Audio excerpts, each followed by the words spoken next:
देखिए, राजनीति के केंद्र में तो जनगणना का मुद्दा रहेगा ही, और वैसे भी लोकतंत्र में हर मुद्दे पर राजनीति होती है, इसीलिए लोकतंत्र जीवंत होता है। मुझे लगता है कि जातीय जनगणना का जो जनगणना का फैसला सरकार ने लिया है, उसमें भी जातीय जनगणना की बात भी स्पष्ट नहीं है, लेकिन वो स्वागत योग्य फैसला है, क्योंकि जनगणना का मामला ड्यू तो था ही, वैसे ही 3 साल 21 में होना था, वो 25 से शुरू होगा, 26 तक उसके आंकड़े आएंगे, 1 साल लगेगा उसमें। लेकिन मैं व्यक्तिगत रूप से बिल्कुल इस पक्ष में हूँ कि संप्रदायों की भी जनगणना होनी चाहिए, जातियों की भी होनी चाहिए, और सारे समाजों की होनी चाहिए, ताकि भ्रम टूटे एक बार, जो 1931 में हुई थी अंग्रेजों के ज़माने में। और वो दौर था, उस दौर में लोग अपनी जाति बताने में शर्माते थे, झिझकते थे, क्योंकि जो छोटी जातियों के लोग थे उनको वो अपने सरनेम नहीं लगाते थे, उनका सरनेम होता ही नहीं था। बहुत सारी पिछड़ी जातियों ने शर्मा लगाना किया, वर्मा लगाना शुरू किया। अब वो लगातार मंडलाइजेशन के बाद और मंडल आयोग के बाद, और जिस तरह सामाजिक न्याय की राजनीति इस देश में आगे बढ़ी है, अब सगर्व तमाम लोग अपनी जाति बताते हैं। जिन जातियों को भारतीय समाज में बहुत ही निचले पायदान पर रखा गया था, बड़ा हेय समझा जाता था, उनके लोग भी अब अपनी जाति गर्व के साथ बताते हैं कि हम इस जाति के हैं। तो अब जब जाति जनगणना होगी अगर, तो उससे एक सही तस्वीर सामने आएगी। जैसे बिहार में एक कास्ट सर्वे हुआ, उसके आंकड़े आए, तो कुछ तस्वीर साफ हुई, कई भ्रम टूटे, तो वो तो भ्रम टूटेंगे। और ये ठीक है भाई, मुसलमानों में भी अगर जातियां हैं, अगर उनके यहाँ भी भले इस्लाम में जातियां ना हो, लेकिन भारतीय समाज में जातियां हैं, मुसलमानों में भी है, तो क्यों नहीं सामने आना चाहिए? उनमें भी भाई अंसारी और कसाई और जुलाहे और ये सारे पसमानदा मुसलमान, अशराफ, ये सब डिविजन्स हैं।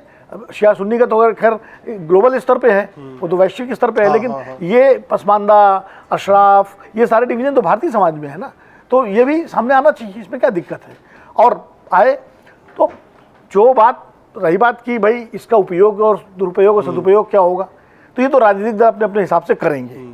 किसी को लगेगा कि भाई अगर जातीय जनगणना से जातियों की पहचान सामने आती है तो वो उसका राजनीतिक उपयोग करेगी। किसी को लगता है कि जातियों की पहचान से हमारे हिंदुत्व की पहचान खतरे में पड़ जाएगी, तो वो अपने तरीके से इसकी व्याख्या करेंगे। तो ये तो होगा।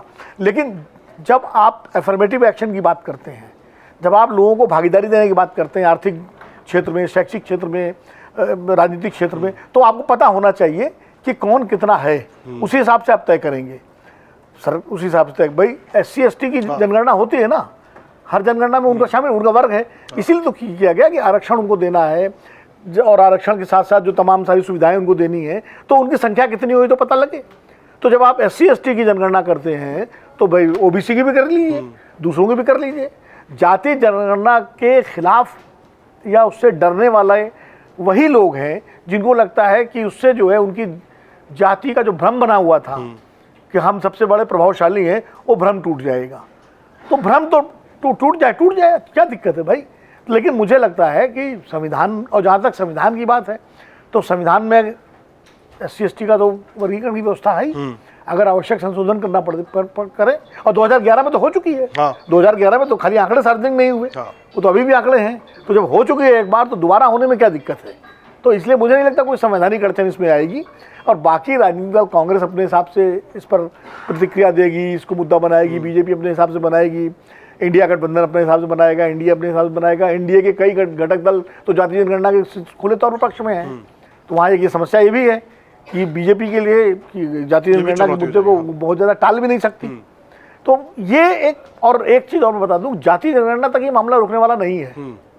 ये जातीय जनगणना, मैं बार बार इसको कहता हूँ, जिस मंडल के बाद ये सेकंड मंडल, और सेकंड मंडल के बाद ये अब उसके पक्ष विपक्ष में आप हो सकते हैं, उसके परिणाम सकारात्मक होंगे नकारात्मक होंगे, इस पर बहस हो सकती है। लेकिन वो जिस दिशा में बढ़ रहा है मामला, वो अल्टीमेटली निजी क्षेत्र में आरक्षण की तरफ बढ़ रहा है। उसके बाद जातीय जनगणना एक बार हो जाएगी, उसके बाद ये डिमांड बढ़ेगी कि निजी क्षेत्र में भी भागीदारी दी जाए, और उसको आप रोक नहीं पाएंगे। अगर आप ये वीडियो YouTube पर देख रहे हैं तो हमारे चैनल को सब्सक्राइब कर बेल आइकन दबाएं, और Facebook पर देख रहे हैं तो हमारे पेज को लाइक करें। 8 मिलियन प्लस सब्सक्राइबर, आपके इस भरोसे के लिए बहुत धन्यवाद।